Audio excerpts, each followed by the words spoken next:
कुछ समय पहले पिछले एपिसोड में हमने देखा कैसे आरोही अपने पूर्वजों की हवेली में कदम रखती है, जहां उसकी मुलाकात विक्रांत से होती है। विक्रांत जो मेहर का भाई है, जिससे आरोही के कजिन की शादी होने वाली थी, लेकिन विवाह से पूर्व ही एक बहुत बड़ी दुर्घटना घट गई। एक और बेटी ब्रह्म राक्षस की बलि चढ़ चुकी थी। अब आगे सूरज की किरणें हवेली पर पड़ती हैं। शादी का मंडप अब फूलों से नहीं, खामोशी से भरा था। आरोही की आंखों में आंसू हैं, पर उससे ज्यादा सवाल। आंचल का हाथ कांपता है, जैसे उसकी आत्मा जानती हो ये अंत नहीं है। रात के तीसरे पहर हवेली में फिर से हवा रुक जाती है। दिए अपने आप बुझ जाते हैं। एक चीख ने सबको जगा दिया। सब उस कमरे की तरफ दौड़ते हैं और शिवम, आरोही का भाई, जिससे मेहर की शादी होने वाली थी, जमीन पर पड़ा होता है।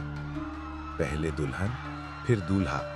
विक्रांत की आंखें गुस्से से भर जाती हैं, जैसे कोई कहानी दोहरा रहा हो।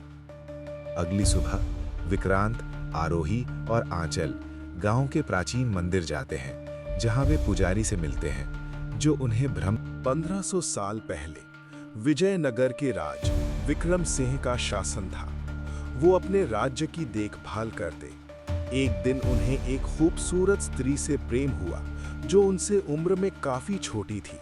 लेकिन प्रेम उम्र नहीं देखता, और वो दिन आया जब राजा का विवाह होना था।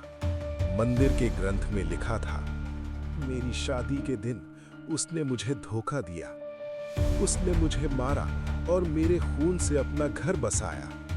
वो लड़की 21 साल की थी।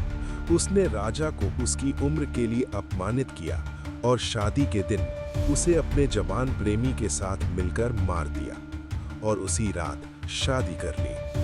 राजा की लाश इसी हवेली के नीचे दफन हुई।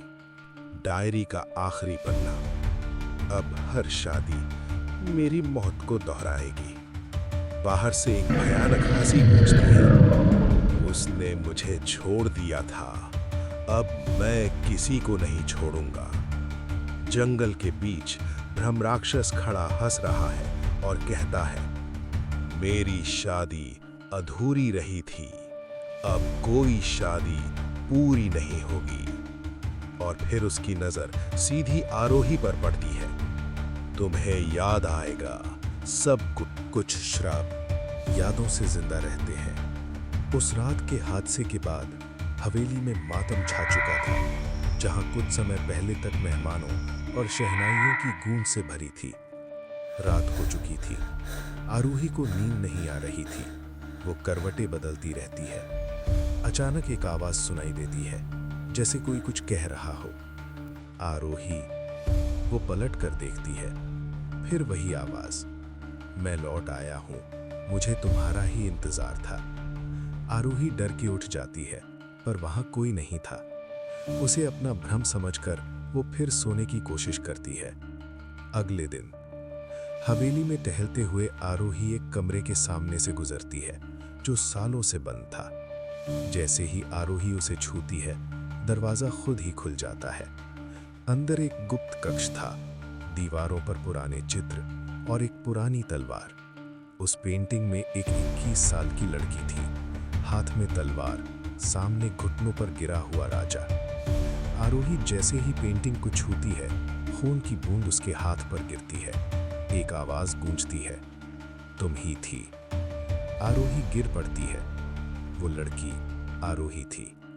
पिछले जन्म में उसी ने राजा विक्रम सिंह को मारा था, पर उस पल उसने सिर्फ एक राजा को नहीं मारा, उसने एक श्राप को जन्म दिया।